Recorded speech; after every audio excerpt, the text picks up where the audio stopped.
We do have this question from Struggling Shader. Hi, DF Crew! Exclamation point. After a lot, and I do mean a lot, of Cyberpunk coverage, we still don't know how the console settings compare to the PC's presets. So since Oliver and Alex are on the panel, I'd like to ask for how the performance mode in console compares to PC Ultra settings with no RT. Are there any obvious cutbacks, especially after the increase in CPU requirements from patch 2.0?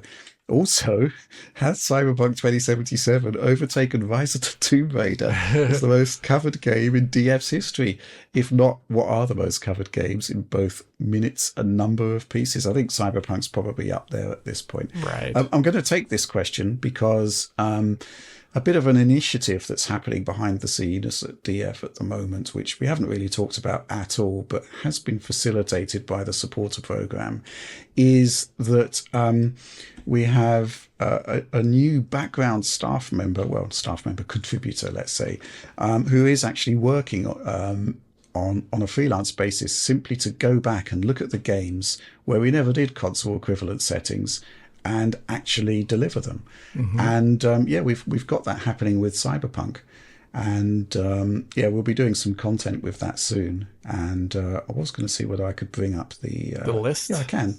The list, yeah, Cyberpunk. So I'm just looking at the Cyberpunk settings now, and it's quite interesting to see. Well, performance mode it's a mixture of medium and high with a touch of ultra. There's also some low in there as well. That's the performance mode. Obviously, no ray tracing. The ray tracing mode equivalent is basically fidelity is increased across the board, and it's basically a mixture of medium, high, and only the decals get ultra settings. Yeah. Might as well put that information up there now as a nice. Perhaps Oliver can render a nice table there so you can see what the performance modes look like. But basically, the whole idea of doing this is that obviously we like to generate our own optimized settings, right? But the point is that for every single multi-platform game that is out there, the developers are doing it themselves. They're producing their own optimized settings that we see on the consoles, which is their own determination of the best bang for the buck. And a lot of the time, I think you'll agree, Alex, that it's unerringly close to what you come up with for optimized settings. Yeah, it's usually like I'll have maybe one or two differences. One of them is always like anisotropic filtering, like you're going to turn that up on PC. And then there's a couple times where developers, like, they're obviously making decisions, but sometimes I'd say, like, for my preferences, I would prefer to give a bit more, have a little bit less performance to prevent like a common artifact, for example. Yeah. And then I'll say that in the video though. But they're usually, that's why they exist. They're trying to get as much visual bang for the buck as possible on lower mid-range hardware of yesteryear. So, yeah, I think another point I'd like to say is that the presentation of a console game is quite different to PC. So typically in a PC gaming environment, the screen is right in front of you. Whereas in a console environment, you're typically in the living room.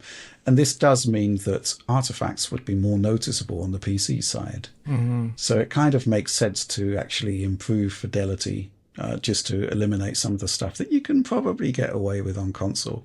But yeah, at the moment, we've basically ascertained the console equivalent settings for Fortnite, Cyberpunk, The Last of Us Part 1, Baldur's Gate 3. That actually did roll into the coverage. We had our guy, Mohammed Ryan, is in the background doing all of this stuff for us, and it feeds into main content as well. Jedi Survivor, where I was quite interested to note that when I asked him to do it, I just saw a tweet from him on Twitter saying, yeah, the PC version's still a disaster. It's still garbo. I felt kind of bad at that point, asking him to look at it. But I was really interested to see how the performance mode and the quality mode stacked up on PC. And he went back and looked at it again once the game was updated. So there were some tweaks there, and just because all of the legwork had been done on the PC version, we had a bit more of an insight into what had happened on the console version. A lot of the custom settings tweaks they did were just replaced with standard PC presets. So yeah, this is work which I've commissioned. Also because I want it to go into GPU reviews. I just think if you've got basically the main thrust of game development being centered on the consoles, having access to where those console versions sit in relation to PC is an invaluable tool in ascertaining, how your next GPU purchase could relate to a PlayStation 5, for example. Something we started in the 4060 review, but I want to do it more and I want to do it better. And having all of these settings to hand rather than sort of broad guesses is hugely valuable work. So, yeah, really interesting stuff there.